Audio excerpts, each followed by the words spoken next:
Fifth Catechesis of Pope Francis on Discernment, the elements of discernment, the desire. In this catechesis, we are reviewing the elements of discernment. After prayer and self-knowledge, that is, praying and knowing oneself, today I would like to talk about another indispensable, so to speak, ingredient. Today, I would like to talk about desire. In fact, discernment is a form of searching, and searching always stems from something which we lack, but which we somehow know. We have intuition. What kind of knowledge is this? Spiritual teachers refer to it using the term desire, which fundamentally is a nostalgia for fullness that never finds complete fulfillment, that and is the sign of God's presence in us.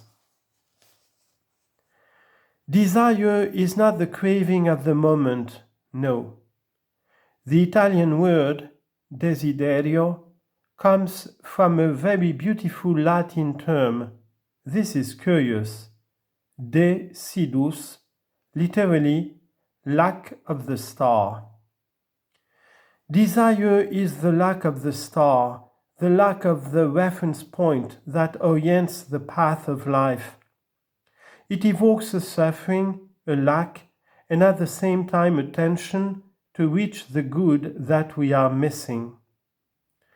Desire then is the compass to understand where I am and where I am going, or rather, it is the compass to understand if I am still or if I am moving. A person who never desires is a static person, perhaps ill, almost dead. It is the compass to know if I am moving or if I am standing still. And how is it possible to recognize it?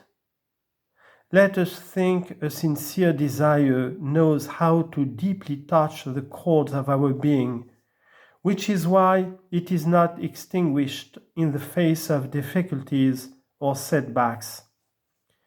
It is like when we are thirsty. If we do not find something to drink, we do not give up. On the contrary, the yearning increasingly occupies our thoughts and actions until we become willing to make any sacrifice in order to quench it, almost obsessed. Obstacles and failures do not stifle desire. No, on the contrary, they make it even more alive in us. Unlike a momentary craving or emotion, desire lasts through time, even a long time, and tends to materialize. If, for example, a young person wishes to become a doctor, he or she will have to embark on a course of study and work that will occupy several years of his or her life, and consequently will have to set limits, say no first of all to other courses of study, but also to possible diversions and distractions, especially during the most intense periods of study. However, the desire to give his or her life a direction and to reach that goal, to become a doctor, was the example, enables him or her to overcome these difficulties. Desire makes you strong. It makes you courageous. It makes you keep going forward because you want to arrive at that, I desire that.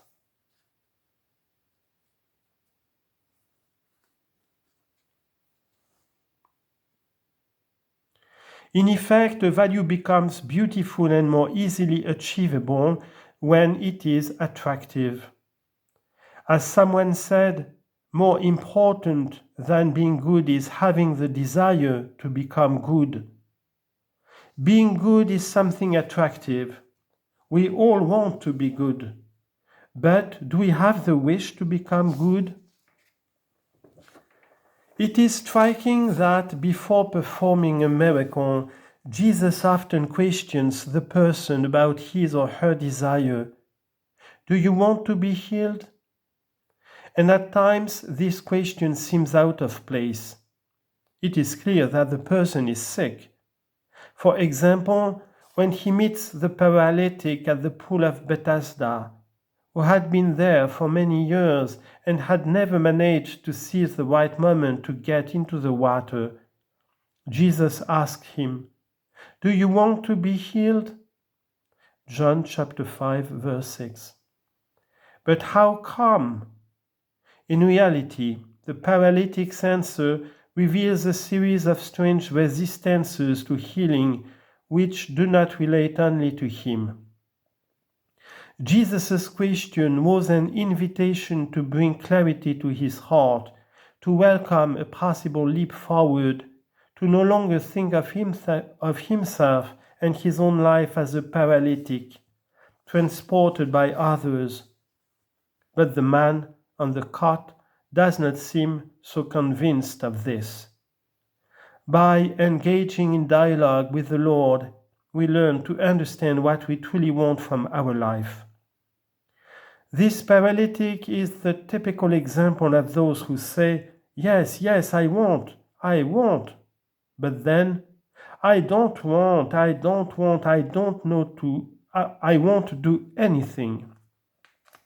Wanting to do something becomes like an illusion, and one does not take the step to do it. Those people who want and don't want. This is bad, and that sick man there for 38 years, but always grumbling. "No, you know, Lord, but you know when the waters move, that is the moment of the miracle. You know someone stronger than me comes along, they enter, and I get there too late." And he complains and complains. But beware, because complaints are a poison to the soul, a poison to life, because they prevent the desire to go on from growing. Beware of complaints. When we complain in the family, married couples complain, one complains about the other, children about their father, or priests about the bishop, or bishops about many other things. No, if you find yourself grumbling, beware. It is almost a sin, because it keeps desire from growing. Often, it is precisely desire which makes the difference between a successful, coherent, and lasting project and the thousands of ambitions and good intentions with which, as they say, hell is paved. Yes, I would like, but you do nothing. The era in which we live seems to promote maximum freedom of choice, but at the same time it atrophies desire. You want to be satisfied continually, which is mostly reduced to the desire of the moment. And we must be careful not to atrophy desire. We are bombarded by 1,000 proposals, projects, possibilities, which risk distracting us and not permitting us to calmly evaluate what we really want. Many times we find people, let's think about young people, for example, with their phone in their hand, searching, looking. But do you stop to think? No. Always turned outwards towards the other. Desire can grow in this way. You live in the moment, satiated in the moment, and desire does not grow. Many people suffer because they do not know what they want from their lives. They have probably never gotten in touch with their deepest desire. They have never known, what do you want from your life?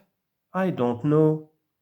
Hence the risk of passing one's existence between attempts and expedients of various kinds, never getting anywhere, and wasting precious opportunities. And so certain changes thou desired in theory, when the opportunity arises, are never implemented. The strong desire to pursue something is lacking. If the Lord were to ask us today, for example, only one of us, any one of us, the question he asked the blind man in Jericho, "What do you want me to do for you?" Mark chapter 10, verse 51.